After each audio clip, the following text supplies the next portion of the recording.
Hello students, welcome to B2 Learning. Myself Devin Kataria and बेटा I am your physics mentor. तो आज की class में बेटा हम एक important topic देखने जा रहे हैं, that is projectile motion. Correct? It is a part of motion in a plane, that is kinematics. And बेटा over the time इसमें से काफी क्वेश्चन सवाल पूछे जा रहे हैं. Correct, so it is important. Correct, so हम क्या करेंगे, इसे कंसाइज वे में इंपॉर्टेंट कॉन्सेप्ट को एक जगह रख के और कवर करने की कोशिश करेंगे. और बेटा हमेशा की तरह मैं आपको बोलूंगा कि आराम से इत्मीनान से आप अपनी नोट्स कॉपी उठाइए, पेन लो and like a class attend this lecture. Right, proper notes बनाओ. राइट, जहां जहां पे लगता है कि कॉन्सेप्ट थोड़ा सा ऊपर जा रहा है, यू पॉज द वीडियो और उसके प्रॉपर इंफॉर्मेशन को एब्जॉर्ब करो. ठीक है, और फिर आगे बढ़ो. जहां जहां मैं क्वेश्चंस दे रहा हूं प्रैक्टिस के लिए, पहले पॉज करो, खुद से क्वेश्चंस को अटेम्प्ट करो और उसके बाद further go through the solutions. You got the point? तो बेटा attend it like a class. Once you complete the lecture, उसके बाद जो मर्जी आपको लगता है कि हाँ ये बुक मैं फॉलो कर रहा हूं या ये स्टडी मटेरियल मैं फॉलो कर रहा हूं, आप उसके क्वेश्चंस को ट्राई करो basis of what we have studied in the class. Then you see how fruitful the lecture is. और आपको लगता है कि इसमें और अपग्रेडेशन का रिक्वायरमेंट है, then let me know in the comment box and I will get it do. Right, I will 100% revert to it. Correct, तो बेटा स्टार्ट करते हैं क्लास के साथ. Right, let's start with the class. बेटा तो as far as the projectile motion is concern, what I will try to do is, मैं आपको पहले एक ब्रीफ दे देता हूं कि प्रोजेक्टाइल मोशन है क्या. आई नो आप सबको पता है, but still I will give you a brief. Right, so when you talk about projectile motion, मैंने एक छोटा सा एग्जांपल लिया.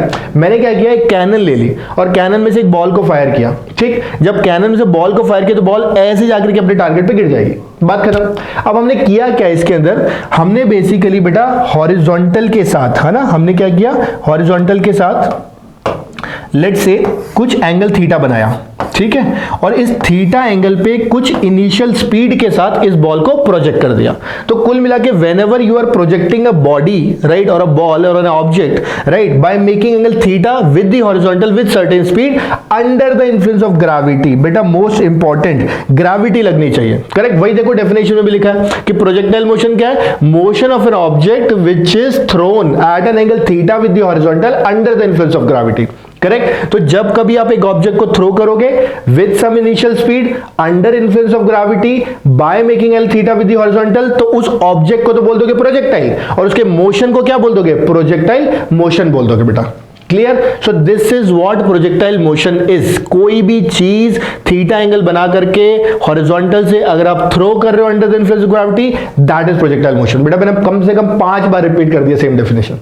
क्लियर, ताकि आपके दिमाग में एकदम फिट हो जाए. अच्छा, इसके अलावा बेटा इसमें एक चीज जो हमें देखनी है वो ये है ना, कि यहां पर जो एयर रेजिस्टेंस होता है. करेक्ट, देखो जब भी आप किसी ऑब्जेक्ट को थ्रो करोगे in the influence of air, वो कुछ ना कुछ रेजिस्टेंस प्रोवाइड करेगा. हम उसको नेग्लेक्ट करके चल रहे हैं, पूरे के पूरे लेक्चर में नेग्लेक्ट करके चल रहे हैं. ठीक है बेटा, तो लेट्स स्टार्ट फर्दर, आगे बढ़ते हैं बेटा. तो as far as the next part is, this is important, है ना. मैं क्या करने जा रहा हूं बेटा, इस पूरे के पूरे प्रोजेक्टाइल मोशन को which is a 2 dimensional motion, इसे हम 2 1D में ब्रेक कर देंगे. इसीलिए मैंने लिखा है, देखो it's a combination of 2 1 dimensional motion. एक किसके अलोंग, एक्स एक्सिस के अलोंग, एक किसके अलोंग, वाई एक्सिस के अलोंग. अब कैसे, उसको समझने के लिए एक छोटा सा एग्जांपल लेते हैं. बेटा देखो हमने क्या किया, एक बॉल को थ्रो किया. ठीक, ये बॉल क्या कर रही है, प्रोजेक्टाइल मोशन जैसा कुछ शो कर रही है. करेक्ट, तो ये जो बॉल है बेटा ये क्या कर रही है, एक्स एक्सिस के लॉन्ग भी मूव कर रही है और वाई एक्सिस के लॉन्ग भी मूव कर रही है. अगर आप ध्यान से ये ब्लू लाइन देखोगे तो एक्स एक्सिस के लॉन्ग ये सीधे सीधे सीधे चलती जाती है. देखो एक्स एक्सिस के लॉन्ग सीधे सीधे जा रही है, जबकि वाई एक्सिस में अगर देखोगे, राइट, तो वाई एक्सिस में बॉल ऊपर जा रही है फिर वापस नीचे लौट करके आ रही है. करेक्ट, कहने का मतलब ये बेटा, है ना, ध्यान से सुनना, कहने का मतलब ये कि जब आप एक्स एक्सिस पे देखते हो, एक्स एक्सिस पे, तो एक्स एक्सिस पे ये क्या करती है, कुछ एक एक्स एक्सिस की कुछ स्पीड होती है दैट इज यूएक्स, और उसी स्पीड से कांस्टेंट स्पीड से बेटा ये आगे की ओर चलने शुरू कर देती है. मतलब it is moving along X axis with some constant speed. क्यों कांस्टेंट स्पीड, क्योंकि एक्स एक्सिस के अलोंग कोई एक्सेलरेशन ही नहीं है. भाई यहां पे अगर मैं ax की बात करूं तो बेटा ax कितना है मेरे पास, यहां पे 0, कोई एक्सेलरेशन थोड़ी है. नेट एक्सेलरेशन सिर्फ और सिर्फ किसकी वजह से, ग्रेविटी की वजह से. और ग्रेविटी का बेटा एक्सेलरेशन किस तरफ आ रहा है, g डाउनवर्ड है. इसका मतलब एक्स एक्सिस में एक्सेलरेशन नहीं है तो स्पीड कांस्टेंट होनी ही होनी पड़ेगी. हम क्या कर लेंगे उसके अंदर. करेक्ट, अगर एक्सेलरेशन नहीं है तो वेलोसिटी चेंज नहीं हो सकती. बात खत्म. तो यानी ये एक्स एक्सिस में सीधे सीधे चल रहा है, मतलब चलने दो, कोई दिक्कत नहीं है. अब हमने देखा जब वाई एक्सिस की बात करते हैं बेटा, तो वाई एक्सिस पे भी कुछ ना कुछ तो स्पीड होगी. करेक्ट, तो वाई एक्सिस पे मान लेते हैं यू वाई स्पीड है. तो ये वाई एक्सिस पे क्या करता है, ग्रेविटी की वजह से ये जाना तो ऊपर जा रहा है बट ग्रेविटी पकड़ के नीचे खींच रही है, तो मतलब धीरे धीरे जो ui का वैल्यू है वो डिक्रीज करेगा डिक्रीज करेगा डिक्रीज करेगा। और बेटा जब हम बॉल को ऊपर फेंकते हैं कहीं ना कहीं तो जाके रुक जाती है, यानी कि हाईएस्ट पॉइंट पे जब देखेंगे बेटा, लेट्स से हाईएस्ट पॉइंट पे इसकी स्पीड कितनी हो चुकी होगी, 0 हो चुकी होगी, फिर ये वापस लौट करके नीचे आ जाएगा। तो कुल मिला के ये ऊपर जा रहा है और फिर वापस लौट करके नीचे आ रहा है। याद करो मोशन अंडर ग्रेविटी को, आपने 1D में पढ़ा था कि मोशन अंडर ग्रेविटी जैसा कुछ होता है जिसमें आप एक बॉल को लेते हो, under the influence of gravity ऊपर फेंकते हो, बॉल ऊपर जाती है फिर नीचे आती है। ये पूरा का पूरा एनालिसिस आप कर चुके हो, यानी कि y एक्सिस का मोशन आपको आता है, x एक्सिस में यूनिफॉर्म मोशन कर रहे हो वो भी आपको आता है। दोनों को अगर मैं क्लब कर दूं तो मुझे प्रोजेक्टाइल मोशन मिल जाएगा, मतलब प्रोजेक्टाइल मोशन भी आपको आता है। मैं बस यही बताना चाह रहा हूं। और बेटा इसीलिए मैंने इसको ब्रेक कर दिया 2 पार्ट में, क्योंकि जिन 2 पार्ट में ब्रेक किया वो दोनों ही पार्ट मुझे अच्छे से आते हैं। क्लियर है बेटा? तो अभी तक सिर्फ इतना समझना है कि भाई एक बात तो क्लियर हो गई कि भाई projectile motion can be treated as a combination of 2 one dimensional motion, one along x axis that is uniform in nature, one along y axis that is just like motion under gravity। बहुत simple सी चीज है बेटा, बहुत ही simple चीज है, correct. अच्छा इसी के एनालिसिस देखो काफी चीजें निकल के आ जाएंगी यहीं पे, काम की चीजें। अगर ध्यान से देखोगे कोई मुझे बोलता है सर हाईएस्ट पॉइंट पे स्पीड बताओ कितनी है, हाईएस्ट पॉइंट पे, मैं ये क्या रॉकेट साइंस है, बेकार सवाल एकदम। भाई मुझे पता है कि हाईएस्ट पॉइंट पे अगर y एक्सिस को देखूं तो मैं ऑलरेडी बोल चुका हूं कि भाई 0 है, इसमें कौन सा रॉकेट साइंस है। और x एक्सिस में मैं बोल चुका हूं कि भाई ये ux तो कभी बदलता ही नहीं है, यानी x एक्सिस में जो स्पीड होनी चाहिए वो कितनी होनी चाहिए, ux। अब आप बोलोगे सर ये क्या ux लगा रखा है, आप तो u थीटा बोल रहे थे सबसे। मैं कहा ठीक है कोई बात नहीं, वो लिख देता हूं। भाई मैं मान लेता हूं कि अगर ये u at an angle theta से फेंका गया होता तो हमें भी पता है ये जो ux है ये एक्चुअल में तो मेरे पास कितना है, u cos थीटा। अगर मैं बात करूं uy में तो uy एक्चुअल में कितना है, u sin थीटा। भाई u के जब कंपोनेंट लोगे तो थीटा की तरफ जाते हैं तो cos, थीटा से दूर जाते हैं तो sin। बात समझ आती है? वही चीज यहां भी रेप्लिकेट कर सकते हो कि भाई अगर ये u है तो ये जो ux है ये एक्चुअल में u cos थीटा है, जो ये uy है एक्चुअल में क्या है, u sin थीटा है। बोले ठीक है, तो इसका मतलब ux तो बदलता ही नहीं है, बदलता नहीं है तो मतलब यहां पर भी ये कितना ही रहेगा, u cos थीटा। करेक्ट? ये थीटा ढंग से दिख नहीं रहा है, इसको दोबारा लिखते हैं। तो मैंने कहा ठीक है लिख देते हैं, क्या है एक्चुअली मेरे हैंड राइटिंग का थोड़ा सा चैलेंज है, कोई नहीं, कॉन्सेप्ट इंपॉर्टेंट है। ठीक है बेटा, यहां तक हो गया। अच्छा कोई बोलते नहीं जब गिरेगा तब बताओ, हमें ठीक है उसमें क्या है, जब गिरेगा तब एक बात तो पता है कि x एक्सिस में तो आप जो मर्जी कर लो ये हमेशा u cos थीटा रहेगा। हाँ y एक्सिस में फर्क पड़ेगा, तो जितने से ऊपर गया था उतने से तो नीचे आएगा, कितने से गया था u sin थीटा से, तो वापस भी कितने से लौट के आएगा, u sin थीटा। क्लियर बेटा? So this is how you can use this analysis. Correct? अब आराम से पॉज करो, इस पूरी इंफॉर्मेशन को एब्जॉर्ब करो, जहां लगता है दोबारा देखो और फिर बेटा नेक्स्ट पार्ट पे मूव ऑन करना। ठीक है? तो नेक्स्ट पार्ट पे मूव ऑन करते हैं बेटा। तो देखो अब हम क्या करने जा रहे हैं, अब हम ना कुछ कुछ कॉन्सेप्ट्स उठाने जा रहे हैं। ठीक है? कुछ कुछ कॉन्सेप्ट्स उठाने जा रहे हैं, ध्यान से सुनना थोड़ा सा।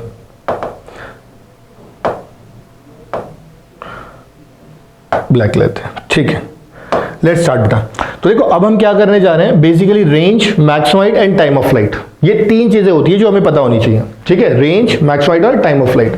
अगर हम देखेंगे बेटा तो यहां पर मैं रेंज की बात करता हूं, तो this is our range. Range का मतलब है कि हॉरिजॉन्टली पार्टिकल कितना डिस्टेंस ट्रैवल करता है, that is known as range of the particle. मतलब पॉइंट ऑफ प्रोजेक्शन, यानी कि जहां से आपने प्रोजेक्ट किया से लेकर के पॉइंट ऑफ लैंडिंग जहां पे पार्टिकल गिरता है, उनके बीच का हॉरिजॉन्टल जो डिस्टेंस है that is known as range. We all are aware about it. ठीक है? कोई बड़ी बात नहीं। ठीक है, अच्छी बात है। दूसरी चीज आपसे बोलेगा भाई मैक्सिमम हाइट बताओ जरा। अरे नाम से पता चल रहा है मैक्सिमम हाइट, मैं क्या बताऊं, जब पार्टिकल को थ्रो कर रहे हो तो वो मैक्सिमम कितनी हाइट तक चला जाएगा उसी को तो मैक्सिमम हाइट बोल देंगे। इसका मतलब ये जो चीज दिखाई दे रही है ये हमारी है maximum height, that is capital H. ये भी सिंपल सी बात है। फिर बोलेंगे सर टाइम ऑफ फ्लाइट बताओ जरा। अरे नाम से नहीं समझ आ रहा, टाइम ऑफ फ्लाइट। हम जब जाते हैं फ्लाइट में तो हम क्या करें, एयर में है ना, तो टाइम ऑफ फ्लाइट का मतलब होता है बेटा जितने टाइम तक आप एयर के अंदर हो, जितने टाइम तक आप फ्लाइट में हो।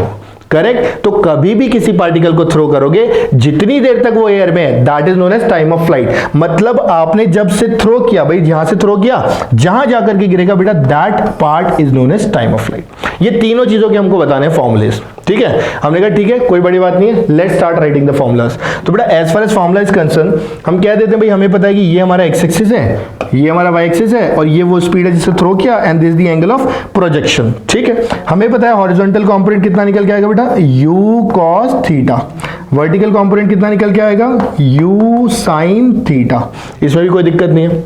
मैंने कहा ठीक है। तो देखो सबसे पहले मैं बात करना चाहता हूं टाइम ऑफ फ्लाइट की, और मैं इसको रिलेट करूंगा मोशन अंडर ग्रेविटी से। क्यों? क्योंकि मैंने बोला हुआ है कि भाई वाई एक्सिस में तो just like motion under gravity, motion under gravity में टाइम ऑफ फ्लाइट का फॉर्मूला था 2u/g।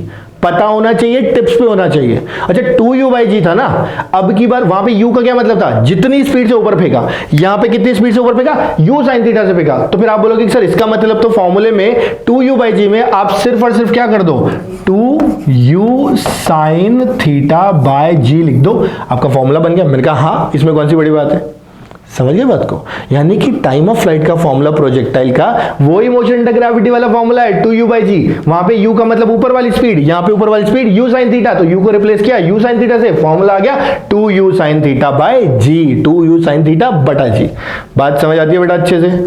अच्छा, तो इस फॉर्मूले को फिर मैं क्या ये नहीं लिख सकता? अरे बिल्कुल लिख सकता हूं। यानी कि मेरे को जब कभी y एक्सिस की स्पीड पता चल जाए तो टाइम ऑफ फ्लाइट क्या बन जाएगा, 2u/g। आप बोलोगे सर क्यों लिखवा रहे हो, बताओ पहले तो। मैंने कहा थोड़ी देर रुक जाओ, अगले क्वेश्चन में समझ आएगा कि क्यों लिखवा रहा हूं। क्योंकि क्वेश्चन आता है इस पे, फिर दिमाग लगाना पड़ेगा हमको। क्लियर? तो आगे बढ़ते हैं बेटा। So this is time of flight. इसके बाद अगर हम बात करें बेटा दूसरा चीज, मैक्सिमम हाइट। याद करो मैक्सिमम हाइट का फॉर्मूला कितना था मोशन अंडर ग्रेविटी में, फटाफट से याद करो। मैं तो कर लिया हूं, मेरे हिसाब से तो ये u²/2g था। आपका भी हिसाब वही चल रहा होगा, नहीं तो फिर गुड गड़बड़ है।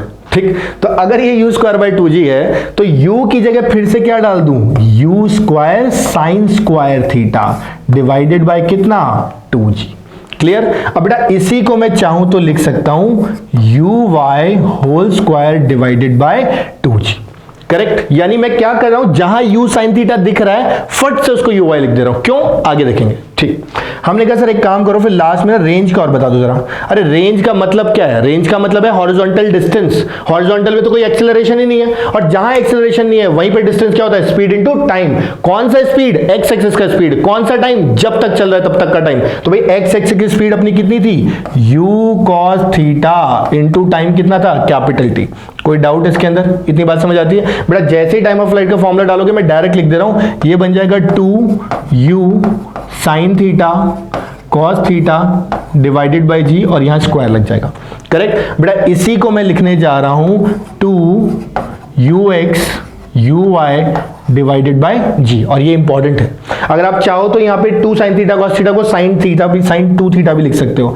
यानी this formula can also be written as u² sin 2 theta by g। Clear बेटा? ये u² लिखा हुआ है, u² sin 2 theta by g। तो कुल मिलाकर बेटा अब तक अगर हम देखेंगे तो हमारे पास कुछ कुछ फॉर्मूलेज आ चुके हैं। हमारे पास टाइम ऑफ फ्लाइट का फॉर्मूला आ चुका है, ये हमें टिप्स पे होना चाहिए। मैक्सिमम हाइट का फॉर्मूला आ चुका है, ये हमें टिप्स पे होना चाहिए। और इसके अलावा बेटा रेंज का फॉर्मूला आ गया है, ये हमें टिप्स पे होना चाहिए। क्लियर? और दोनों फॉर्म में होना चाहिए, जो दे रखा है थीटा के फॉर्म में भी और ux uy के फॉर्म में भी। करेक्ट? अगेन पॉज करो वीडियो को, इसको एब्जॉर्ब करो, याद करो अभी के अभी, और फिर मैं जो अगला क्वेश्चन दे रहा हूं उसको ट्राई करना बेटा। Correct? So let's see, let's start with the next question. So बेटा देखते हैं, है ना, question based on the range, maximum height and time of flight. तो बेटा एक सिंपल सा क्वेश्चन मैं उठा रहा हूं, राइट। द क्वेश्चन सेज कि velocity of a particle projected from ground is given as, देखो ये ध्यान से देखना, 5i cap plus 10j cap. Generally हमें बोला हुआ था कि स्पीड दे रखी है और थीटा दे रखी है, मैंने उसको थोड़ा सा मॉडिफाई किया और मैंने velocity the i cap j cap. बहुत कॉमन क्वेश्चन है, कन्वेंशनल, बट बच्चा फिर भी फंस जाता है। ठीक, और मुझे बोला गया कि भाई इसका रेंज बता दो, टाइम ऑफ फ्लाइट बता दो और मैक्सिमम हाइट बता दो। ठीक, तो हम देखते हैं कि इसको कैसे कर सकते हैं, राइट। तो बेटा यहां पर अगर देखोगे, है ना, तो हमें तो ऑलरेडी फॉर्मूले सारे लिख चुके हैं ना। हमने कहा कि भाई टाइम ऑफ फ्लाइट का फॉर्मूला कितना लिखा था आपने, टाइम ऑफ फ्लाइट का फॉर्मूला लिखा था भाई 2uy/g, एक ये फॉर्मूला लिखा था। अब बोलोगे सर uy का क्या मतलब था, बेटा uy का मतलब था speed along y axis, ux का मतलब था स्पीड अलोंग x एक्सिस। अब आप खुद देखो बेटा, जो i का कोफिशिएंट है या जो j का कोफिशिएंट है वो एक्चुअल में क्या रिप्रेजेंट करता है, it represents the speed of the particle along x and y axis. यानी कि बेटा ये जो 5 है ये हमारे पास ux है और ये जो 10 है ये हमारे पास uy है। खत्म बात। अब यहां पे डायरेक्टली लिख देंगे भाई 2uy जी बोला है आपने, तो 2 × 10 डिवाइडेड बाय कितना, g। क्लियर बेटा, बहुत सिंपल सा क्वेश्चन है। सेम वे फटाफट से अगर मैक्सिमम हाइट लिखना चाहेंगे बेटा, तो मैक्सिमम हाइट का फॉर्मूला कितना बताया था, uy स्क्वायर डिवाइडेड बाय कितना 2g। कोई दिक्कत इसके अंदर? अब देखो बेटा uy की जगह फिर से क्या लिख देंगे 10 स्क्वायर डिवाइडेड बाय कितना 2g। g का वैल्यू आप सब्स्टिट्यूट करते रहना, राइट। सेम वे बेटा अगर रेंज की बात करेंगे तो रेंज हमने लिखा था 2ux uy डिवाइडेड बाय कितना g। फटाफट से लिख देते हैं बेटा, देखो 2ux की जगह कितना है अपने पास 5, राइट। uy की जगह कितना है 10 डिवाइडेड बाय कितना g। क्लियर बेटा, I hope this is very clear to you. अच्छा बेटा इसी में एक चीज का और ध्यान रखना है ना, ये तीन चीजें तो हमने निकाल दी, ये तो कोई बड़ी बात नहीं, ये तो बहुत बेसिक है। कभी कभी इसी में बेटा एंगल ऑफ प्रोजेक्शन भी पूछ लेता है, राइट, दैट इज थीटा। कोई रॉकेट साइंस नहीं है। क्या मैं सीधे सीधे आप बताओ tan थीटा को can I directly right uy divided by ux? क्यों? क्योंकि uy क्या था u sin थीटा, ux क्या था u cos थीटा। अरे साइन बाय क्या होता है tan ही तो होता है, इसमें कौन सी रॉकेट साइंस है, हाँ या नहीं? हाँ ठीक, बढ़िया। मैं यहाँ बोल रहा हूँ, मैं ही सब बोल रहा हूँ, गजब चल रहा है, ठीक है। तो यहाँ से tan थीटा कितना हो गया 10 डिवाइडेड बाय 2। बेटा क्लियर? देखो क्लियर तो हो गया होगा मुझे लग रहा है, नहीं हुआ है तो बटन दबाओ पॉज का, फिर सुनो, फिर क्लियर कर लो। फिर भी दिक्कत है तो कमेंट में डालो, मैं बता दूंगा कैसे क्लियर करना है, ठीक। Okay let's move it. तो बेटा ये क्वेश्चन हो गया। अब हम आगे चलते हैं नेक्स्ट कॉन्सेप्ट। तो concept 1 covered, now will move on to the next concept, correct. तो बेटा as far as the next concept is concern, right, this is actually an important one, that is the relation between range and maximum height, r और capital h का beat का relation. बेटा मैं बता रहा हूं बहुत बार क्वेश्चंस आते हैं सिंपल और बच्चा फंस जाता है बुरी तरह से, लेकिन वहीं पे अगर ये रिलेशन यूज कर ले तो फिर प्रॉब्लम सॉल्व हो जाएगी। तो बेटा देखो यहाँ पर हम लोगों ने क्या किया, रेंज लिख दिया। भाई हमें पता है रेंज का मतलब क्या है कैपिटल R, और हमें पता है मैक्सिमम हाइट कितना होता है h होता है, ठीक। फिर से हम बोल देते हैं भाई ये u है, थीटा एंगल पे प्रोजेक्ट किया गया है। कोई बोलता है इनका रिलेशन बताओ, मैंने कहा बहुत सिंपल सी बात है, फॉर्मूले दोनों की मुझे पता है। आप जैसे ही डिराइव करोगे बेटा, जैसे ही डिवाइड करोगे r tan theta will be equal to कितना 4h, ये रिलेशन आ जाएगा आपके पास। ये कोई बड़ी रॉकेट साइंस नहीं है, सीधे सीधे रेंज का फॉर्मूला डालना u square sine 2 theta by g, h का डालना u square sine square theta by 2g, correct. और जैसे दोनों को डिवाइड करोगे आपको क्या मिल जाएगा, इन दोनों का रिलेशन। बेटा इसे टिप्स पे रख लेना, ठीक। क्यों इंपॉर्टेंट है, कैसे इंपॉर्टेंट है, वो भी मैं अगले क्वेश्चन में समझाऊंगा, तब आपको क्लैरिटी आएगा। अच्छा हाँ यहां भी यूज कर सकते हैं क्या, क्लियर। तो इसे कॉपी कर लो बेटा फटाफट से, एकदम फटाफट से, और आगे बढ़ते हैं। तो देखो अब लेते हैं क्वेश्चन बेस्ड ऑन दैट। तो हमने कहा कि भाई आपके पास क्या है, आपके पास कोई एक पार्टिकल है, उसे आपने प्रोजेक्ट कर दिया कहां से, from the vertices of an equilateral triangle. यानी मेरे पास एक इक्विलेटरल ट्राइंगल है और इसके एक वर्टिस से प्रोजेक्ट किया। कैसे, मैं बना के दिखा रहा हूं। मैंने कहा भाई इसका मतलब यहां से आपने पार्टिकल को प्रोजेक्ट किया, कितनी स्पीड से, कुछ u स्पीड से, कितने एंगल पे, थीटा एंगल पे। ऑफ कोर्स इक्विलेटरल ट्राइंगल है तो तीनों का साइड कितना होगा, a और a हो जाएगा, इसमें कोई डाउट नहीं होना चाहिए, ठीक। तो ये ऐसे प्रोजेक्ट किया और इसको बेटा इस तरीके से प्रोजेक्ट किया जा रहा है कि ये इसको टच करते हुए वापस दूसरे वर्टिस पे आके गिरता है। मतलब ये एक से फेंका गया, टॉप वर्टिस को ग्रेस किया और फिर वापस से बॉटम वर्टिस पे आ गया। और आपसे ये पूछ लिया गया कि भाई मुझे तो ना एंगल ऑफ प्रोजेक्शन बता दो आप, तो बस ज्यादा कुछ नहीं पूछा जा रहा। हमने कहा ठीक है, इसमें कौन सी रॉकेट साइंस है, दिमाग हमारा चल ही रहा है, क्या दिक्कत है। हमें पता है कि भाई अगर मुझे एंगल ऑफ प्रोजेक्शन चाहिए यानी थीटा चाहिए, तो मैं क्या कर सकता हूं, एक बात तो मैं समझ रहा हूं कि भाई यहां से लेके यहां तक जो भी दे रखा है ये हमारा बेसिकली क्या है, रेंज। और बेटा वो कितना दे रखा है, ए दे रखा है, यानी मुझे रेंज पता है, रेंज पता है। अच्छा मुझे ये भी पता है कि हाईएस्ट पॉइंट क्या है, ऊपर वाला वर्टेक्स, यानी मुझे क्या इसकी मैक्सिमम हाइट भी पता है। यानी मैक्सिमम हाइट क्या होती है, एल्टीट्यूड। बेटा √3a/4 सबको पता होना चाहिए। तो जब भी इक्विलेटरल ट्रायंगल का अगर एल्टीट्यूड चाहिए बेटा, तो ये एल्टीट्यूड अपने पास कितना आ जाएगा, तो मैं यहां लिख देता हूं, ये एल्टीट्यूड आएगा बेटा √3a/2 आएगा एक्चुअल में, करेक्ट। कैसे, a² - a²/4, करेक्ट। ये अब आप बेसिक मैथ्स कर लेना। तो यहां से आपको एल्टीट्यूड पता लग गया, and this altitude itself is actually representing what, maximum height. तो आपके दिमाग में घंटी बजनी चाहिए कि भैया मेरे पास h पता है, मुझे मेरे को r पता है और मुझे सिर्फ थीटा चाहिए। फट से कौन सा फॉर्मूला दिमाग में घूम के आना चाहिए, r tan theta = 4h, correct. बहुत सिंपल सी बात है। अच्छा यानी कि मैं यहां पे लिख दूं, देखो r tan थीटा = 4h। अब आप खुद देखो बेटा r का वैल्यू कितना दे रखा है, a। tan थीटा आपको निकालना है तो इसको छोड़ देते हैं, ठीक है भाई, ये तो निकालना ही है, क्या कर लेंगे 4। और बेटा मैक्सिमम हाइट कितना दे रखा है आपको, √3a/2। तो कुल मिला के बेटा देखो यहां से a से क्या हो जाएगा, a कैंसिल आउट हो जाएगा और आपके पास क्या निकल के आ जाएगा, थीटा। थीटा आ गया तो बेटा उसका tan इनवर्स लोगे तो थीटा भी आ जाएगा, मतलब tan थीटा आ जाएगा तो थीटा तो आ ही जाएगा। अब बेटा ये बेसिक मैथ्स आप खुद करोगे, राइट। मैं सिर्फ कॉन्सेप्ट बताने में इंटरेस्टेड हूं, आप कॉन्सेप्ट समझो। ये सिंपल मैथमेटिक्स आप अपने लेवल पे कर सकते हो, करेक्ट। तो बेटा यहां से this is how you can use it. मैं फिर कह रहा हूं, ये दिखने में लग रहा है बहुत सिंपल सा, बहुत बार स्ट्रेट क्वेश्चन आएंगे, बोलेगा कि भाई मुझे तो एक काम करो, रेंज दे रखी है ट्वाइस द मैक्सिमम हाइट, अब बता दो एंगल थीटा। ये बिल्कुल ही हल्का सवाल है। मैं क्या कह रहा हूं, आपको बोलेगा कि भाई जो रेंज है वो क्या कर रखा है, मैक्सिमम हाइट के ट्वाइस दे रखा है, थीटा बता दो। मैंने कहा कौन सी बड़ी बात है, फिर से मैं लिख सकता हूं कि भाई r tan theta equal to कितना, 4h, और आप खुद बोल रहे हो कि r 2h के बराबर है, तो 2h tan theta equal to 4h। फिर से बेटा यहां से क्या निकल जाएगा, tan थीटा निकल जाएगा। तो ये जो इस तरह के सवाल है ना, ये बिल्कुल ही हल्के सवाल है, 2 कड़े के सवाल है, बता रहा हूं, बिकेगा नहीं मार्केट में, समझ गए। तो ये तो आता ही आता है, मैं कह रहा हूं अगर थोड़ा हाई लेवल का भी आ गया तो वो भी आप बहुत इजीली कर सकते हो। तो कभी भी r और h पता है तो दिमाग में घंटी बजनी चाहिए, r tan थीटा बराबर 4h। इसीलिए मैं इस पे इतना टाइम इन्वेस्ट कर रहा हूं। क्लियर बेटा, कॉपी करो, एब्जॉर्ब करो, समझो, फिर आगे बढ़ना। मैं बार बार बता रहा हूं, राइट, फिर आगे बढ़ना, ठीक है। Let's move on to the next topic, right. तो बेटा नेक्स्ट कॉन्सेप्ट जो मैं लेने जा रहा हूं दैट इज प्रॉब्लम और इक्वेशन ऑफ ट्रैजेक्टरी। बेटा ये ना बच्चों को बहुत परेशान करने वाला टॉपिक है।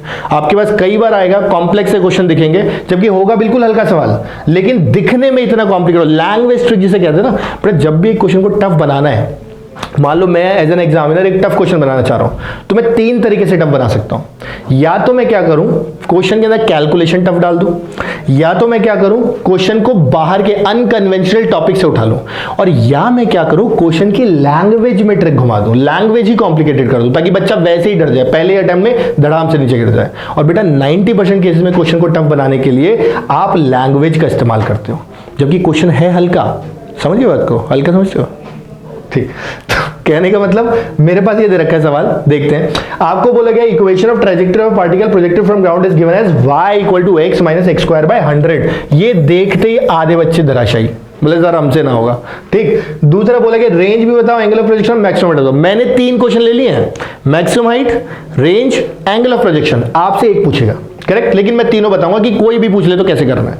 हमने कहा देखो जैसे इक्वेशन ऑफ ट्रैजेक्टरी दिखी, इक्वेशन ऑफ ट्रैजेक्टरी आपको याद हो ऐसा कोई जरूरी नहीं है, मुझे तो नहीं रहती। तो मैं क्या याद रखता हूं कि भाई हाँ ऐसा कुछ कुछ होता है, x tan theta minus something लिखा होता है, वो समथिंग वाला पार्ट बड़ा मैं नहीं याद रख रहा हूं, भाई नहीं बने मेरा, ठीक। तो मैंने कहा ठीक है इतना तो याद कर लो कि x के साथ जो लिखा है वो tan थीटा है, यानी y का कोफिशिएंट अगर 1 है तो x का कोफिशिएंट tan थीटा है। ये आसान है मेरे लिए याद करना है, मैं कर लूंगा, कोई दिक्कत नहीं। मैंने कहा ठीक है, तो y का कोफिशिएंट ऊपर 1 दिख रहा है, तो मतलब x का कोफिशिएंट क्या दिख रहा होगा, tan थीटा। एक सवाल तो खत्म हो गया यहीं पे, आपको सीधे सीधे पता चल गया कि इसका मतलब tan थीटा का वैल्यू कितना आ गया, 1। कितना आसान बात है। जैसे ही tan थीटा 1, बेटा यहीं से हम लोग कह देंगे थीटा इज tan इनवर्स 1, और tan इनवर्स 1 बेटा कितना होता है, 45 डिग्री। अब ये आपको याद रखना पड़ेगा। हमने कहा बहुत बढ़िया सर, आपने तो एक बार खत्म कर दिया। हमने कर दिया मेरी वजह से। अच्छा, इसके बाद दूसरी बात करते हैं। आपसे बोला गया कि रेंज बताओ, थोड़ा दिमाग का इस्तेमाल, भाई मैंने कहा ये पार्ट 1 हो गया, इसको हटाते हैं, आगे बढ़ते हैं। मैंने कहा अगर किसी पार्टिकल को आपने प्रोजेक्ट किया, कहीं भी जाके गिरेगा, अगर इसको मैं 0,0 कहता हूं तो क्या इसको मैं r,0 नहीं कह सकता? अरे क्या कह सकता हूं, लिख दिया मैंने तो बोल सकता हूं, क्योंकि जहां पर भी गिरेगा वही तो रेंज होती है आपकी। मतलब ये कि अगर y कोऑर्डिनेट 0 हुआ तो x कोऑर्डिनेट रेंज दे देगा। बहुत ही बढ़िया। मतलब अगर y कोऑर्डिनेट 0 है तो जो भी x कोऑर्डिनेट मिलेगा y को 0 करने पे वो क्या मिलेगा, रेंज। दूसरा सवाल खत्म। भाई y तो दे रखा है, इसको 0 करना कौन सा रॉकेट साइंस है, मैं लिख देता हूं, ठीक है, अच्छी बात। तो y बराबर x minus x square by 100, correct. और इसको कितना करना है, 0। जैसे इसको 0 करोगे x कितना निकल के आएगा, 10। यानी कि एक बात और समझ आ गई, मीटर वीटर लगाते रहना अपने हिसाब से, यानी कि x बराबर 10 इटसेल्फ रिप्रेजेंट्स रेंज। दूसरा सवाल खत्म, और कितने आराम से खत्म, कुछ नहीं इक्वेशन वगैरह यूज किया, कोई नहीं कंपैरिजन किया, नहीं करना मेरे को, ठीक, अच्छा खत्म। अब आप बोलोगे सर अभी तो मैक्स पॉइंट रह गई, मैं कहा लो यार क्या ही बड़ी बात बोली तुमने ये तो और ही हल्का है। जैसे ही मेरे पास tan थीटा और r है, दिमाग की घंटी बजी, r tan थीटा बराबर 4h, यानी फिर से मैंने लिखा सर r tan थीटा बराबर 4h। r का वैल्यू कितना 10, tan थीटा का वैल्यू कितना 1, 4 इंटू h, क्या h बराबर कितना आ गया 10/4। अब देखो कैसे बेकार सवाल है यार, मतलब कुछ भी नहीं है क्वेश्चन में और फिर भी परेशान होते रहते हैं, समझ गए। तो जब कभी इक्वेशन ऑफ ट्रैजेक्टरी दिख जाए, सबसे पहले y का कोफिशिएंट 1 करो, x के कोफिशिएंट को tan थीटा से कंपेयर करो, पार्ट 1 खत्म। उसके बाद y को 0 करके x निकालो, रेंज आ गई, और फिर r tan थीटा बराबर 4h कर दो। मैं बता रहा हूं 1 से 1.5 मिनट में तीनों पार्ट खत्म कर दोगे, जबकि पूछा जाता है सिर्फ एक पार्ट। क्लियर हो गई बात। जैसे इक्वेशन दिखी, ये आपको डराने के लिए, आप इसी को अपना पॉजिटिव पॉइंट मानो, अच्छा ये इक्वेशन है तो मुझे आती है, खत्म बात। Clear, understood. स्टॉप करो वीडियो को, एब्जॉर्ब करो इंफॉर्मेशन को, फिर ही आगे बढ़ना। बार बार याद दिला रहा हूं ताकि भूलो ना तुम। क्लियर, बहुत बढ़िया, आगे बढ़ते हैं। तो बेटा अब मैं जो नेक्स्ट कॉन्सेप्ट उठाने जा रहा हूं, है ना, that is the same range of projectile for two complementary angles. I hope सबको पता है कॉम्प्लीमेंट्री, कॉम्प्लीमेंट्री वो वाला कॉम्प्लीमेंट्री नहीं, ये वाला complementary, theta and 90 minus theta. यानी कि जब भी आपके पास थीटा और 90 माइनस थीटा है, मतलब ये कि दो एंगल्स का सम अगर 90 डिग्री हो रहा है तो वो दोनों कॉम्प्लीमेंट्री है, और कॉम्प्लीमेंट्री के लिए रेंज मुझको क्या मिल जाएगी, सेम मिल जाएगी। कैसे मिल जाएगी भाई, मैंने कहा ठीक है थीटा मान लेता हूं, एक दूसरा 90 माइनस थीटा मान लेता हूं। एक एग्जांपल ले रहा हूं, दोनों के दोनों जाकर के कहां गिरेंगे, सेम टारगेट पे, मतलब रेंज सेम दिखाई दे रही है। आप बोलोगे सर मैं नहीं मान रहा, मैंने कहा मत मानो, मैं लिख के दिखा देता हूं। भाई रेंज का क्या फॉर्मूला था, रेंज का फॉर्मूला था u square sine 2 theta by g, correct. अब तुम इसमें थीटा, ये तो तब हो गया जब मैंने थीटा रखा, मैं कह रहा हूं भाई 90 माइनस थीटा रख के देख लो, मेरे पे भरोसा नहीं है तो जैसे ये लिखोगे बेटा ये बन जाएगा साइन 2 इंटू 90 माइनस थीटा बन जाएगा बेटा 180 माइनस 2 थीटा बाय जी, और बेटा sine 180 minus 2 theta, second quadrant after school to college, मैं ज्यादा नहीं बोलूंगा, जिसको पता है उसको पता है। तो जैसे ही सेकंड क्वाड्रेंट में देखोगे साइन 180 माइनस थीटा कितना होता है, साइन थीटा इटसेल्फ, यानी फिर से कितना बन जाएगा बेटा u square sine 2 theta by g. बहुत ही बढ़िया, बहुत ही बढ़िया, मतलब एक बात क्लियर हो गई कि रेंज दोनों से ही सेम आ रही है। मान लो अब तो यार, ठीक मान लिया सर, मान लिया, गुस्सा मत करो, ठीक है। तो यहां से रेंज सेम आ गई। अब मैं कह रहा हूं यहां तक बच्चों को पता होता है, बच्चे कभी कभी देखो कैसे फंस जाते हैं। आपसे बोला जाएगा कि भाई एक काम करते हैं, है ना, 90 माइनस थीटा की जगह मैं एक काम करता हूं 45 माइनस अल्फा और 45 प्लस अल्फा लिखता हूं। अब आप बताओ कि अगर इनमें से एक की रेंज R1 है तो दूसरे की कितनी होगी। बच्चा यहीं पे थोड़ा सा कंफ्यूज हो जाता है, बल्कि तुम याद करो कॉम्प्लीमेंट्री मतलब दोनों का सम 90, बेटा 45 माइनस अल्फा और 45 प्लस अल्फा को ऐड करोगे तो कितना मिलेगा, 90 मिलेगा। अरे 100% मिलेगा, करके देख लो। जैसे ही 90 मिलेगा इसका मतलब ये भी कौन सा वाला केस है, सेम रेंज वाला केस है, समझ गए। और बेकार सवाल बनाना है तो बोलेगा कि भाई एक काम करते हैं, 37 डिग्री से जब प्रोजेक्ट किया तो रेंज 100 मीटर आ रही थी, तो सर आप बता दो कि 53 डिग्री से प्रोजेक्ट करने पे कितनी आई है। मतलब मैं क्या बताऊं, इसमें कुछ है ही नहीं बताने लायक। 37 और 53 मिलाकर के कितना होता है, 90 डिग्री, करके देख लेना। तो इसका मतलब फिर से रेंज कितनी आ जाएगी, 100 मीटर। इस तरह के सवाल पूछे जाते हैं, बता रहा हूं 2 कौड़े के, बिकते नहीं है मार्केट में सवाल, समझ गए। ठीक, बढ़िया, एब्जॉर्ब कर लो, तो ऑलरेडी एब्जॉर्ब होगा, फिर भी लग रहा है पॉज करके एब्जॉर्ब करो, समझो, फिर आगे बढ़ना बेटा। ठीक है, अगला कॉन्सेप्ट लेते हैं बेटा। तो अगला कॉन्सेप्ट जो है that is maximum range of projectile, correct बेटा। ये भी मोर और लेस सभी बच्चों को बहुत ही अच्छे से ही समझ आता है, हो ठीक है। तो इसको समझने के लिए ना 2-3 चीजें एक साथ उठा लेते हैं स्क्रीन पे, फिर देखते हैं। तो हमने कहा भाई अगर मुझे वापस से ये u दे रखा है, ये एंगल थीटा दे रखा है, मैं चाह रहा हूं रेंज मैक्सिमम हो। अरे भाई रेंज का फॉर्मूला तो लिखूं पहले, तभी तो उसको मैक्सिमम करूंगा। और बेटा ये जो मैक्सिमम का खेल चल रहा है ना, ये मैक्सिमम का मतलब है एक स्पेसिफिक स्पीड के लिए।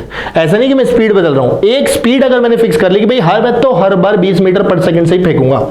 अब बताओ कितने एंगल पे फेंकूं कि ये मैक्सिमम अटेन कर ले। तो मैंने कहा ठीक है, अगर आप चाहते ही हो कि मैं इसे मैक्सिमाइज करूं तो भाई जी तो आपका फिक्स है, यू आप अड़ गए कि नहीं बदलोगे, तो इसका मतलब सिर्फ क्या बच गया, साइन 2 थीटा बच गया। और बेटा इसको अगर मैं मैक्सिमाइज करना चाहता हूं तो इसको मैक्सिमम करने का तरीका क्या है कि इसको 1 कर दो, क्योंकि साइन थीटा की वैल्यू -1 से लेकर के +1 तक जाती है, तो मैक्सिमम ही कितनी जाती है, 1, और वही मैं करना चाह रहा हूं। तो मैंने कहा ठीक है, साइन थीटा को जैसे ही 1 करोगे तो बेटा यहां से देखो, मैं लिख रहा हूं, अच्छे से लिख रहा हूं, लिखने की जरूरत नहीं थी, फिर भी लिख दे रहा हूं, हाँ दिल बहुत बड़ा है मेरा।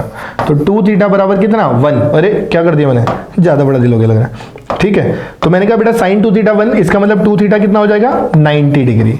जैसे ही 2 थीटा 90 डिग्री, बेटा थीटा कितना 45 डिग्री। यानी 45 डिग्री पे अगर किसी चीज को फेंकोगे तो वो मैक्सिमम डिस्टेंस पे जाकर के गिरेगी। अब क्वेश्चन में कैसे फंसाएगा, आपको सीधे सीधे बोलेगा कि एक ग्रास हॉपर है, एक कीड़ा है और वो मैक्सिमम 50 मीटर जंप कर सकता है। जैसे ही वर्ड मैक्सिमम हिट किया, आपके दिमाग में घंटी बजनी चाहिए, मतलब एंगल ऑफ प्रोजेक्शन कितना 45 डिग्री।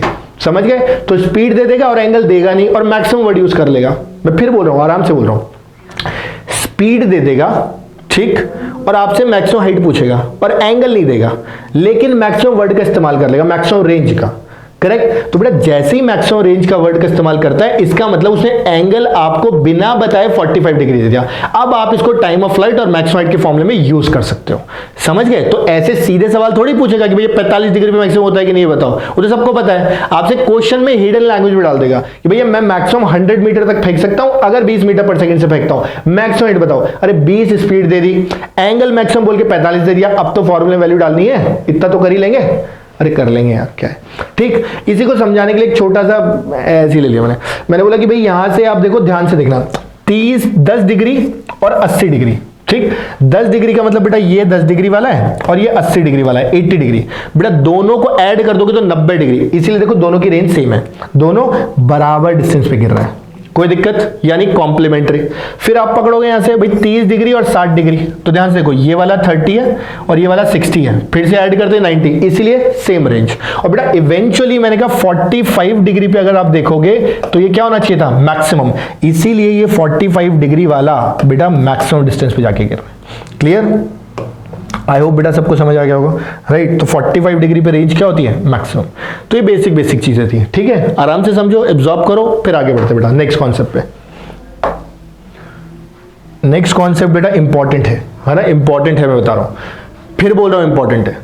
मैं क्या करना चाह रहा हूं, मैं उस तरह के क्वेश्चन लेने चाह रहा हूं जिसके अंदर बार बार बोल देता है कि भाई एक प्रोजेक्टाइल है और वो क्या करता है, एक वॉल को ग्रेज करते हुए जा रहा है। तो पहले मैं उसका कॉन्सेप्ट बताऊंगा, फिर उसका क्वेश्चन उठाऊंगा। तो मैंने कहा जब कभी भी देखो, एग्जांपल देखो, यहां पे मान लो अपनी एक वॉल थी,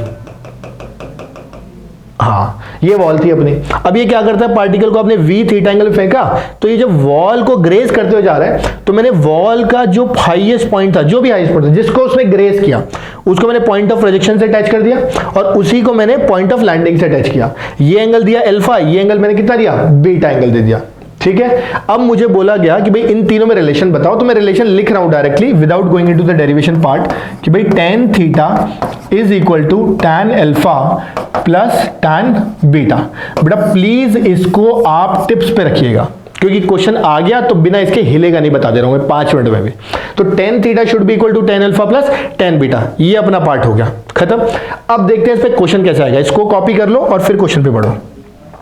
तो हमने क्या किया, एक क्वेश्चन लिया इसके ऊपर कि भाई एक पार्टिकल को मैंने क्या किया, प्रोजेक्ट किया गया। ठीक है, कैसे प्रोजेक्ट किया गया, जैसे कि ये एक वॉल को ग्रेज करते हुए जाता है ऑफ हाइट r/4। तो हम एक काम करते हैं, डायग्राम बनाते हैं कि भाई ठीक है, लेट्स टेक इट, एक particle u speed at an angle theta project किया such that it grazes a wall of height कितनी है, r/4, और ये दे रखा है distance of foot of the wall from the point of projection is also r/4।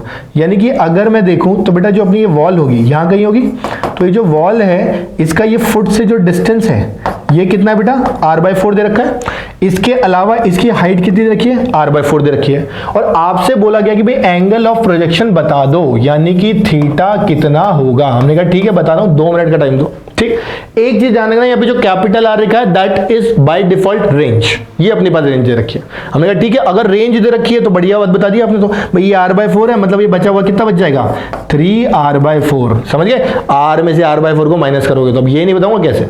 ठीक, अब अपने को चाहिए था थीटा, हमने कहा लो इसमें क्या बड़ी बात है, हम एक काम करते हैं, कलर चेंज करूं क्या, देखता हूं रुको जरा, हाँ ये ना बोर्ड बड़ा वो है रेड। तो मैंने क्या किया, ठीक है, पॉइंट ऑफ प्रोजेक्शन से ज्वाइन कर लिया और पॉइंट ऑफ लैंडिंग से ज्वाइन कर लिया। हमने कहा ये वाले एंगल को मैं कहता हूं अल्फा, देखो अलग कलर इसलिए इस्तेमाल कर रहा हूं ताकि आपको क्लैरिटी आ जाए थीटा और अल्फा में, ये है बीटा। और हमें ऑलरेडी एक्सप्रेशन पता है कि भाई tan theta is equal to tan alpha plus, अरे बैटरी लो हो गई भाई, मेरी भी लो हो गई वैसे तो, ठीक है, tan बीटा, तो tan थीटा बराबर tan alpha plus tan beta हो गया। अब बेटा देखो tan थीटा की जहां तक बात करेंगे वो हमें निकालना है, हमें नहीं पता। हाँ, tan अल्फा की अगर बात करूं, tan alpha perpendicular by base, perpendicular कितना है r/4, बेस कितना है r/4, यानी कि tan अल्फा का वैल्यू हो गया बेटा 1 प्लस tan बीटा की अगर बात करोगे तो r/4/3 r/4, यानी कि ये अपने पास कितना हो गया 1/3। कोई दिक्कत? देखो परपेंडिकुलर बाय बेस अपने आप 1/3 आ जाएगा, और ये अपना ओवरऑल कितना था tan थीटा। तो बेटा देखो theta will be equal to tan inverse कितना आएगा 4/3। तो कुल मिलाकर के बेटा यहां से ध्यान से देखेंगे तो हमें किसका वैल्यू पता लग जाएगा, हमें tan इनवर्स का वैल्यू निकल जाएगा, यानी कि थीटा का वैल्यू निकल जाएगा। क्लियर बेटा? So this is how you can calculate the value of angle of projection in case of gazing of the ball. तो जब कभी बोल दे कि भाई वॉल को ग्रेज कर रहा, बिना सोचे समझे फिर से घंटी बजनी चाहिए आपके दिमाग में कि भाई वॉल को पॉइंट ऑफ प्रोजेक्शन और पॉइंट ऑफ लैंडिंग से अटैच कर दो, वहां से आपको क्या करेगा अल्फा बीटा मिल जाएगा, और tan थीटा बराबर tan alpha plus tan beta का इस्तेमाल करो। Once you will do it you will 100% get the answer. ठीक है, 99% ऑफ द केसेस, 1% का तो भगवान भी नहीं कुछ कर सकते, मैं बता रहा हूं एकदम, वो आउट ऑफ कंट्रोल है, रैंडम। ठीक, तो इतना कॉपी करो, एब्जॉर्ब करो, समझो जरा। ठीक है बेटा, ये कहां से कहां पहुंच गया। ठीक है बेटा, अगली चीज देखना जरा ध्यान से ना। तो अगली चीज में मैंने कहा बेटा अब नेक्स्ट कॉन्सेप्ट अपना है projectile at same height at two different instant. ये हल्का सवाल है, लेकिन फिर भी पता नहीं क्यों बहुत बार बच्चे गलत करते, बोलते सर आता था लेकिन गलत हो गया। मुझे ये बात कभी समझ नहीं आती, बोले आते हुए कैसे गलत हो जाएगा, या तो आता ही नहीं होगा, और आते हुए गलत हो रहा है तो तुम गोली दे रहे हो। सही बोल रहा हूं मैं? ठीक है देखते हैं जरा, अरे आगे बढ़ गया थोड़ा सा, चलो। तो देखो ये अपने को दे रखा था सारा का सारा, इसको समझ लेते फटाफट से ना। हमें बोला गया है projectile same head height two different instant. अरे ये तो होना भी चाहिए, जो ऊपर जाएगा वो नीचे तो आएगा ही आएगा, जो नीचे आया ऊपर भी जाएगा। तो कहने का मतलब अगर प्रोजेक्टाइल को आपने थ्रो किया तो एक बार ये ऊपर जा रहा है फिर लौट करके नीचे आ रहा है, तो बेटा एक बार जब ऊपर जा रहा है तब एक हाइट को पास करेगा, और जब नीचे आ रहा है तो भी हाइट को पास करेगा, तो दो बार तो होना ही होना है। तो उसको देखने के लिए हमने एक फुटबॉलर ऐसी एग्जाम्पल ले लिया यहाँ पे। ठीक, तो हमें पता है कि यहाँ पर अगर देखोगे बेटा, ठीक है, तो अपने को पता है कि यहां से देखने पे अपने को दिखाई दे रहा है कि जो लाइन बनाई है उसमें 2 बार इंस्टेंट पास कर रहा है, राइट। अरे यार ये बड़ा खतरनाक काम लगता है मुझे। ठीक, तो हमने कहा ऐसे आपने थ्रो किया तो एक तो ये इंस्टेंट मिल गया, एक ये इंस्टेंट मिल गया, जब ये सेम हाइट से पास कर रहा है, हाइट बोल रहा हूं मैं।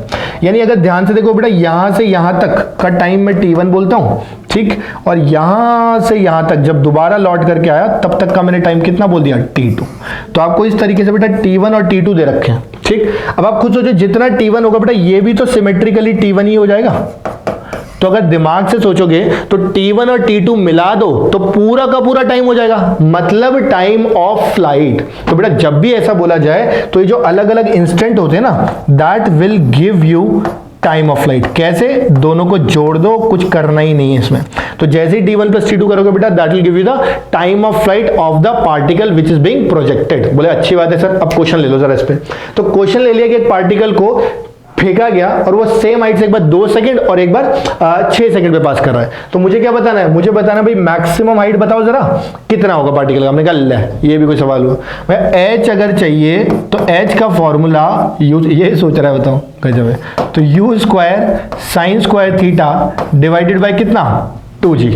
कोई दिक्कत नहीं है। हमने कहा sir you square sine square theta, you sine theta तो पता ही नहीं हमें। हमने कहा ले, इसमें क्या है, मैं एक काम करता हूं टाइम ऑफ फ्लाइट का फॉर्मूला लिखता हूं। टाइम ऑफ फ्लाइट का फॉर्मूला होता है 2u साइन थीटा बाय जी। ठीक, और टाइम ऑफ फ्लाइट अभी अभी मैंने बताया दोनों को ऐड करने पे कितना मिल जाएगा 8 सेकंड। तो यहां से 2u साइन थीटा बाय जी। अब बेटा खुद दिमाग से देखो, क्या यहां से u साइन थीटा नहीं निकाल लेंगे? इसमें कौन सी बड़ी बात है, 8g/2 मतलब कितना 4g, यानी कि 40 बोल देते हैं अगर g को 10 ले लिया, ले लेते हैं ना कन्वीनियंस के लिए। ठीक, 40 लिया, अब यहाँ पे वैल्यू डालते हैं। तो बेटा जहां u साइन थीटा दिख रहा है वहां 40 डाल दो, 40 का स्क्वायर डिवाइडेड बाय g को फिर से 10। बेटा यहीं से हमारे पास क्या निकल के आ जाएगा, मैक्सिमम हाइट निकल के आ जाएगा। क्वेश्चन यहीं पे खत्म हो जाएगा, ढेर खत्म। क्लियर बेटा? इस तरीके से पूछा जा सकता है, राइट। फिर से एक बार पॉज करके एब्जॉर्ब कर लेना, इसके बाद बस एक और पॉइंट लेंगे फिर क्लास को रैप अप करेंगे बेटा।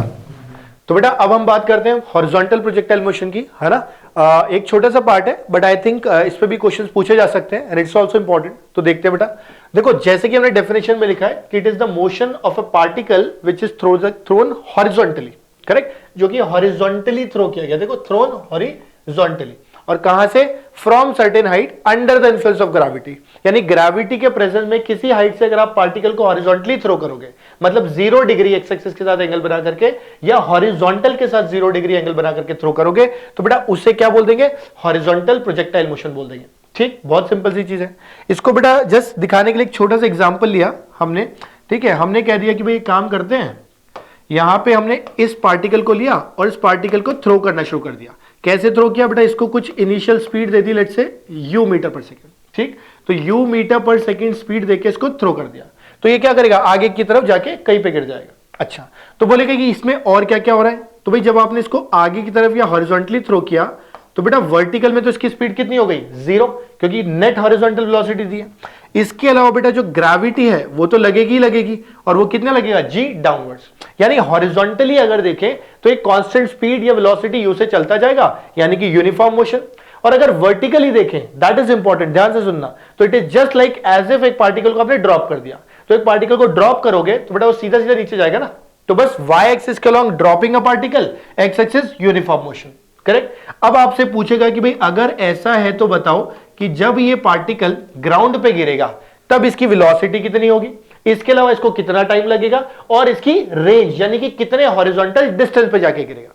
ठीक, ये 3 चीजें पूछी जा सकती है। हम एक काम करते हैं, लिखते हैं क्या क्या पूछा है। हमने कहा ठीक है, सबसे पहले वेलोसिटी। भाई हॉरिजॉन्टल में तो कोई चेंज आ ही नहीं सकता क्योंकि कोई एक्सेलरेशन ही नहीं है। अच्छा, वर्टिकल में क्या होगा, याद करो मोशन द ग्रेविटी में, याद करो, अगर मैंने एक पार्टिकल को ड्रॉप किया है साइड से तो नीचे जाते जाते कितना स्पीड अटेन करता है, √2gh। अरे हाँ ठीक, तो अगर √2gh अटेन करता है बेटा, तो यहां पर भी जब वो h हाइट नीचे जाएगा, क्यों, क्योंकि y एक्सिस पे तो क्या है, ड्रॉपिंग अ पार्टिकल का केस है, तो यानी कि यहां पे ये कितना स्पीड अटेन कर लेगा, √2gh। अब देखो कितना आसान है, यानी जब ये गिरेगा उस इंस्टेंट पे अगर कोई मुझसे वेलोसिटी पूछता है बेटा, तो I can directly right u i cap plus plus, ध्यान से देखना, √2gh, तो मैं लिख सकता हूं √2gh, और बेटा यहां पे क्या आ जाएगा, -j कैप आ जाएगा। बात समझ आती है, यानी कि एक बात हमको बहुत अच्छे से क्लियर हो गई बेटा कि जब वो गिरेगा या जहां पर भी फॉल करेगा, right there the speed will be u i cap and √2gh j cap, correct, minus sine के साथ। अच्छा, इसके अलावा बेटा as far as time is concern, right, जब ये यहां गिरेगा तो हमने कहा टाइम के लिए याद करो, जब एक पार्टिकल को आप h हाइट से ड्रॉप करते थे तो टाइम कितना आता था, याद करो जरा, दिमाग पे जोर डालो थोड़ा सा। हमने कहा था कितना टाइम आता, जब h हाइट से गिराओगे तब टाइम आएगा √2h/g, तो बेटा आएगा ना फिर से, तो यानी कि यहां पे जो टाइम आएगा बेटा, that time will be √2h/g। Same motion the gravity के फॉर्मूले, देख रहे हो कितना आसान है, समझ रहे हो, बहुत बढ़िया, ठीक है। इसके बाद बेटा नेक्स्ट रेंज। रेंज का मतलब ऐसे समझ लो कि हॉरिजॉन्टली कितना डिस्टेंस को आगे जाके गिरेगा from the foot of the tower, जहां से फेंका गया। तो हमने कहा भाई रेंज का मतलब तो होता है डिस्टेंस, और एक्स एक्सिस में कोई एक्सेलरेशन है नहीं, तो इसका मतलब डिस्टेंस जो होना चाहिए वो यूनिफॉर्म मोशन के हिसाब से होना चाहिए, और यूनिफॉर्म मोशन में डिस्टेंस कितना होता है, स्पीड इनटू टाइम। बेटा बहुत ही आसान तो चीज है, स्पीड इनटू टाइम ही तो कर रहे हैं। कौन सी स्पीड, एक्स एक्सिस की स्पीड, कौन सा टाइम, जब तक हवा में है तब तक का टाइम, करेक्ट। मतलब मैं सीधे सीधे लिख सकता हूं बेटा u into time of flight, और बेटा टाइम ऑफ फ्लाइट को क्यों ना मैं डायरेक्टली यहीं पे लिख देता हूं, √2h डिवाइडेड बाय कितना, g। सो बेटा this is how you can calculate 3 things, और बेटा चौथा कुछ चीज पूछा जाएगा नहीं, यानी ये 3 चीजें निकालना मुझे बहुत अच्छे से आना चाहिए, राइट। क्वेश्चंस आते हैं और बहुत आसान आते हैं, तो बेटा इसको आराम से समझ लो, कॉपी कर लो, और फिर मैं इसके कुछ एग्जांपल्स और बताता हूं आपको कि क्या क्या एग्जांपल्स पूछे जा सकते हैं इस पे, ठीक है बेटा। चलो लेट्स सी द एग्जांपल्स। तो बेटा देखो एग्जांपल की अगर बात करें तो एक क्वेश्चन लेते हैं पहला, ठीक है। हमने क्या किया, एक plane flying at an altitude of 1000 मीटर। इंपॉर्टेंट इंफॉर्मेशन को हमेशा हाईलाइट कर लिया करो, इंपॉर्टेंट इंफॉर्मेशन मतलब डेटा, जो काम का गिवन डेटा से कहते हैं। कितना स्पीड से थ्रो किया गया बेटा, 10 meter per second, drops a packet to reach a desired target. अब क्या डिजायर्ड टारगेट है वो भी डायग्राम में देखेंगे। अच्छा, calculate how far from the target it must drop, ताकि पैकेट डिजायर्ड टारगेट पे पहुंच जाए। अरे भाई ये सवाल ही क्यों पूछा गया, ये क्यों बोल रहा है कि मुझे पहले गिराना पड़ेगा। भाई पहले इसलिए गिराना पड़ेगा बेटा क्योंकि जब कभी एक मूविंग फ्रेम से आप किसी को ड्रॉप करते हो तो उसका स्पीड उतना ही होता है जितना फ्रेम का होता है। ऐसे याद करो, कभी कभी मान लो कि हम लोग जा रहे हैं, है ना, हम बस में जा रहे हैं और बस वाला है थोड़ा सा बदमाश, हम लोग यार रोक दे, उसने रोकने की जगह धीरे कर दी, पूरी तरह से नहीं रोका। बट हम उतर जाते हैं ना कई बार, तो हम उतरते तो थोड़ा सा आगे की ओर चल जाते हैं, कभी कभी गिर भी जाते हैं, करेक्ट। तो बेटा वो होता क्यों है? क्योंकि जब हम बस से उतर रहे हैं तो उस इंस्टेंट पे हमारी स्पीड उतनी ही है जितनी बस की है, यानी फ्रेम की स्पीड मुझे मिल गई। तो ऐसे ही बेटा अगर आप देखोगे, मान लो ये अपना डायग्राम था, ये अपना हेलीकॉप्टर या प्लेन जो मर्जी बोल लो, ठीक है। जब ये कोई पैकेट को गिराता है तो उस पैकेट का स्पीड बेटा उतना ही होता है जितना किसका होता है? हेलीकॉप्टर का, यानी कि प्लेन का, जो कि यहां पे कितना देखा है? 10 मीटर पर सेकेंड। अब इस बात पे दिमाग में लगाने के, प्लेन को हेलीकॉप्टर कैसे बना दिया आपने? बना दिया। तो यहां से 10 मीटर पर सेकेंड बना लिया, ठीक। यानी कि पैकेट के पास 10 मीटर पर सेकेंड स्पीड है, तो ये कहीं आगे जाके गिरेगा, इसलिए हमें इसको टारगेट से कहीं पहले ड्रॉप करना पड़ेगा। अब निकालते हैं क्वेश्चन का आंसर कि कितना पहले। अरे कितना पहले का मतलब बेसिकली ये मुझसे क्या जानना चाह रहा है? मुझसे ये रेंज जानना चाह रहा है। रेंज देखो, पूछना चाह रहा है रेंज, क्वेश्चन को अननेसेसरी घुमा रहा है।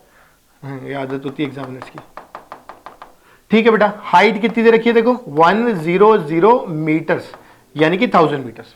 अब हमने कहा जब रेंज ही निकालनी है तो बेटा रेंज का तो एक ही बेसिक फॉर्मूला हमने देखा है, u इंटू कितना? Time of flight, correct. Horizontal projectile में स्पीड अपने को कितनी दे रखी है? 10। टाइम ऑफ फ्लाइट की बात करेंगे बेटा, तो टाइम ऑफ फ्लाइट कितना होगा? 2, h की जगह मैं डायरेक्टली डाल रहा हूं 1000 मीटर्स, करेक्ट। एंड g की वैल्यू मैं डायरेक्टली डाल देता हूं कितना? 10। बेटा जैसे इसको सॉल्व करोगे यहां से मुझे क्या निकल के आ जाएगा? रेंज का वैल्यू निकल के आ जाएगा। अब ये बेसिक कैलकुलेशन आप अपने एंड पे करते रहो, मैथ्स नहीं पढ़ानी मुझे, फिजिक्स पढ़ानी। कॉन्सेप्ट क्लियर होना चाहिए, कैलकुलेशन तो कर ही लोगे, ठीक है। तो बेटा ये हो गया एक एग्जांपल, इसको कॉपी कर लो, समझ लो। वैसे बहुत ही आसान है बट फिर भी समझ लेना, है ना, कॉन्सेप्ट बिल्डिंग के लिए इंपॉर्टेंट है। और इसके बाद फिर मैं एक एग्जांपल और लेता हूं, ठीक है। चलो let's move to the next example बेटा। तो देखो अगले एग्जांपल पे चलते हैं। हाँ सवाल आने वाला है, देखो। हो आ गया। तो बेटा आपको क्या बोला गया, देखो ध्यान से सुनना, है ना, क्वेश्चन अच्छे समझना। और ये है काम का क्वेश्चन, हॉरिजॉन्टल का मोस्ट कन्वेंशनल क्वेश्चन। आपको बोला जाएगा कि भाई, एक तो ये पंगे ज्यादा है यार, ठीक है। आपको बोला जाएगा कि कोई एक स्टेयरकेस है, ठीक है, कोई एक स्टेयरकेस है, और आपको ये बोला जाएगा कि इस स्टेयरकेस के अंदर से आपने क्या किया? एक पार्टिकल को थ्रो कर दिया, ठीक है। कैसे थ्रो कर दिया? देखो मैं समझाता हूं, ये वाला डायग्राम। आपको ये बोला गया इस पर्टिकुलर क्वेश्चन के अंदर, जो एग्जांपल हम लेने जा रहे हैं, तो बेटा आपको बोला गया कि एक particle is rolled off, a particle is rolled off, ठीक है, a particle is rolled off a staircase as shown, यानी यहां से आपने इसको रोल किया गया। रोल किया गया मतलब इसको कुछ इनिशियल स्पीड दे दी, कुल मिलाकर के हॉरिजॉन्टली प्रोजेक्ट कर दिया गया। अच्छा कितना स्पीड से प्रोजेक्ट किया बेटा? u स्पीड से प्रोजेक्ट कर दिया। अब ये क्या करेगा? ये इस तरीके से जाके कहीं पे गिरेगा, ठीक है। हमने बोला गया है, हमें बोला गया है कि भाई अगर मैं इसकी विड्थ की बात करूं तो b है, हाइट की बात करूं तो h है, एक स्टेयरकेस की। तो मैं चाह रहा हूं कि भाई मेरे पास जो मैंने जिस पार्टिकल को रोल ऑफ किया है, ठीक है, वो क्या करना चाहिए? It should hit the edge of the nth stair directly. Edge of the nth stair, ध्यान से पढ़ लेना इसको, यही बच्चा फंस जाता है। अभी तो क्वेश्चन एज पे है, बाद में बदल जाएगा, मैं बताऊंगा कैसे। तो एज पे जब हिट करना है nth के पे, ठीक है, तो इस पार्टिकल को जाके ऐसे गिरना पड़ेगा, ठीक। मतलब nth का है तो मतलब इसकी रेंज जो होगी, एक स्टेयरकेस की विड्थ b, तो आप खुद दिमाग लगाओ n का कितना हो जाएगा? nb। एक की हाइट h, तो n की हाइट कितनी? nh। क्लियर? तो बेटा अपने को देखो नेट हाइट पता लग गई और नेट रेंज पता लग गई। अब अपने पास एक ही तो बेसिक फॉर्मूला हमने पढ़ा है अभी तक, range equal to u into T.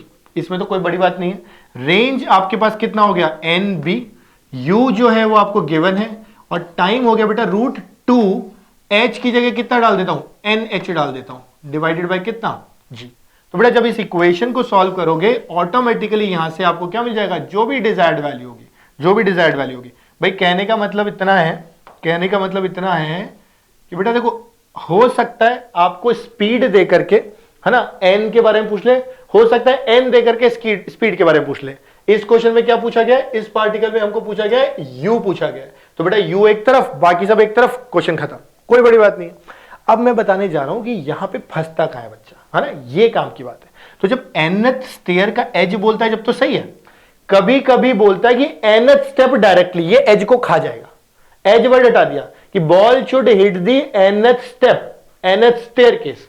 अब तुम दिमाग से सोचो, अगर nth को मुझे जस्ट हिट कराना होता तो मैं n-1 को ग्रेस करते हुए ना गिरा दूं, हाँ या नहीं? भाई मैं क्या चाह रहा हूं, अगले केस में मैं चाह रहा हूं कि मैं nth को हिट करूं, कहीं भी हिट करो, एज पे हिट करना जरूरी नहीं है। तो ये n-1 की वो एज को ग्रेस करते हुए चला जाए, यानी ये एक तरीके से n-1 की एज को हिट कर दे, यानी कि जहां पे आपने n लिखा है बेटा यहीं पे आप क्या लिख लोगे, n-1। ऐसा करते ही ये क्या करेगा, nth स्टेयर को डायरेक्टली हिट करेगा। समझ गए बात को, nth जो भी आपका स्टेप है, ठीक है, इसको कैसे हिट करेगा, डायरेक्टली।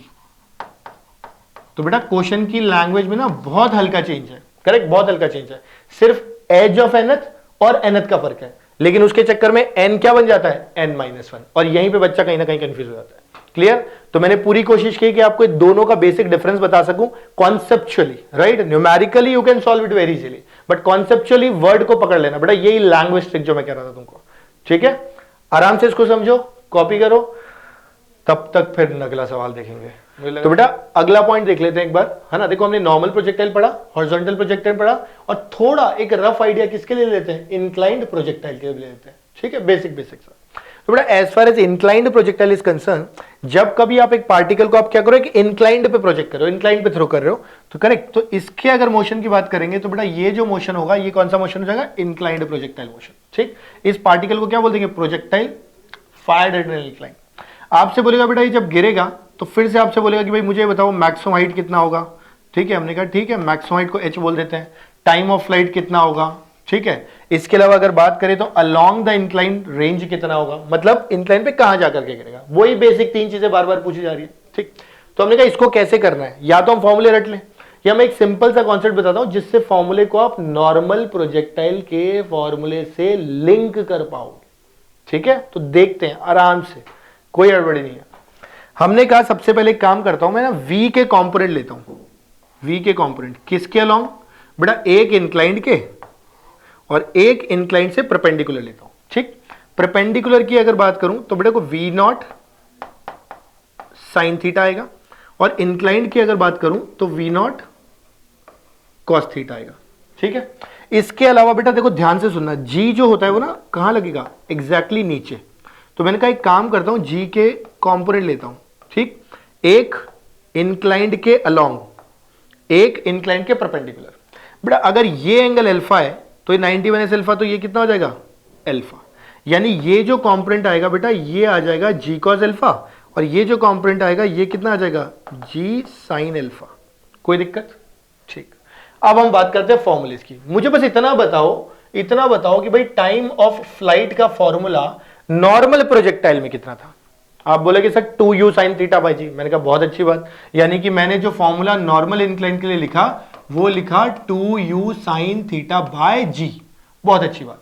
यहां पे g क्या था, u sin थीटा से एग्जैक्टली ऑपोजिट एक्सीलरेशन। याद करो u sin थीटा ऊपर और g नीचे, करेक्ट। नॉर्मल प्रोजेक्टाइल में कह रहा हूं मैं, नॉर्मल प्रोजेक्टाइल में u थे तो ऊपर वाला component u sin theta, g उसके ऑपोजिट। यहां पर देखो बेटा v0 sin थीटा के ऑपोजिट कौन सा एक्सीलरेशन दिखाई दे रहा है, g cos अल्फा दिखाई दे रहा है। बस इतना ही चेंज करना है। मतलब मैं क्या करता हूं, मैंने यहां पे 2u की जगह v0 ले लिया, वो लिख देता हूं। sin थीटा जो था वो एज इट इज रख देता हूं, और g के साथ बेटा g की जगह क्या डाल देता हूं, g cos अल्फा। बात समझ आ गई।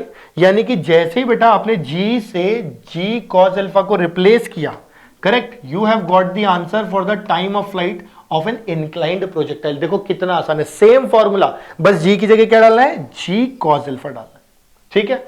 अब आप याद करो मैक्सिमम हाइट का फॉर्मूला क्या था, याद करो कितना आ रहा है, नहीं आ रहा होगा मुझे लग रहा है बच्चों को, मुझे आ गया, लेकिन u square sine square theta बेटा 2g बाय, तो ये बन जाएगा बेटा u स्क्वायर, ठीक है, sign square theta divided by कितना, 2g।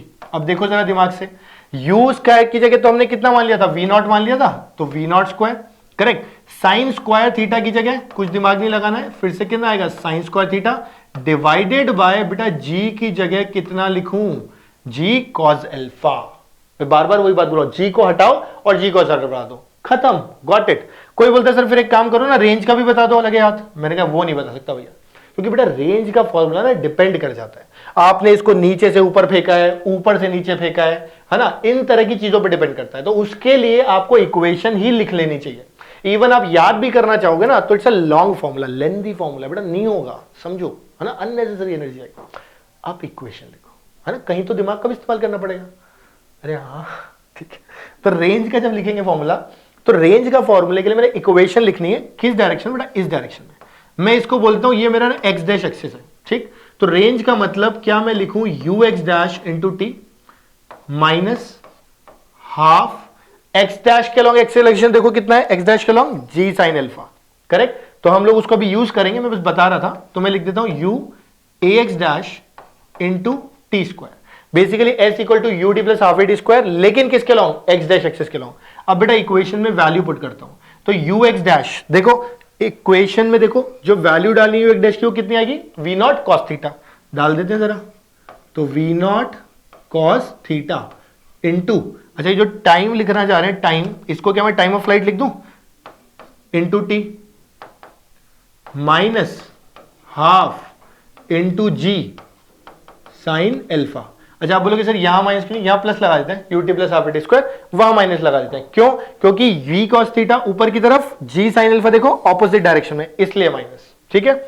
माइनस हाफ जी अल्फा इंटू कितना बेटा, टी स्क्वायर, करेक्ट। तो बेटा यहां से आप क्या निकाल लोगे, range, maximum height and time of flight. तो रेंज के लिए आपको बेसिक इक्वेशन ही यूज करनी चाहिए बेटा, मैं हमेशा से यही सजेस्ट करता हूं, करेक्ट। बाकी आपकी मर्जी, आप चाहो तो सही याद भी कर सकते हो। सो बेटा इस पे बेस्ड ज्यादातर क्वेश्चन वैल्यू सब्स्टिट्यूट करने पे आएंगे, करेक्ट। कुछ एक पार्ट अगर हमें लगेंगे तो हम अगली क्लास में डिस्कस करेंगे। तो आज के लिए बेटा इतना ही है। हमने क्या क्या किया है, हमने नॉर्मल प्रोजेक्टाइल पढ़ा है, हॉरिजॉन्टल प्रोजेक्टाइल पढ़ा है और इंक्लाइंड प्रोजेक्टाइल पढ़ा है। अब मेरा आप सबसे रिक्वेस्ट है कि आप एक बार जितने नोट्स बनाए हैं उनको अच्छे से रिवाइज कर लो, लिख के रिवाइज कर लो, क्लास के जो 5-7 एग्जांपल्स हैं उनको अच्छे से रिवाइज कर लो। कोई डाउट हो तो आप कमेंट बॉक्स में डाल दो कि सर ये कॉन्सेप्ट मुझे समझ नहीं आया, या आपको लगता है कि कुछ और अच्छा क्वेश्चन आप डालना चाह रहे हो या कुछ बताना चाह रहे हो, आप बोलो कि सर इस तरह के क्वेश्चन और डिस्कस कर लो, मैं एक और वीडियो बनाऊंगा और उसके अंदर उन क्वेश्चन के सोल्यूशन डाल दूंगा, ठीक है। इसके अलावा आप क्या करोगे, जो भी मटेरियल आप रेफर कर रहे हो, जो भी मटेरियल, आप प्लीज उस मटेरियल के क्वेश्चंस लगा लो बेस्ड ऑन दीज कॉन्सेप्ट जो हमने आज पढ़े, और फिर आप देखो कि क्या आप वो क्वेश्चन सॉल्व कर पा रहे हो या नहीं। व्हाट आई बिलीव पर्सनली कि अगर ये आपने अच्छे से समझा होगा तो आपको कोई दिक्कत नहीं आएगी। और फिर भी अगर लगता है कि कुछ चीजों में दिक्कत है, you please ping us on YouTube, on our website, wherever you feel like, on our social web page, हमारे पास जो हमारा फेसबुक पे पेज बना हुआ है, आप वहां हमें बता दो, ठीक है, इंस्टा पे बता दो, और हमें बस बता दो कि सर हमको तो ये 4 सवाल जो नहीं बने, ठीक। मैं क्या करूंगा, अगली क्लास में एक वीडियो बनाऊंगा और उनके डाउट्स भी डिस्कस करूंगा। क्लियर बेटा? So this is how will try to connect, right. तो प्लीज सिस्टमैटिकली इसको अंडरस्टैंड करो, समझो, थोड़ी सी जान लगाओ इस पे, इस तरीके से कि दोबारा ये टॉपिक पढ़ने की जरूरत ना पड़े।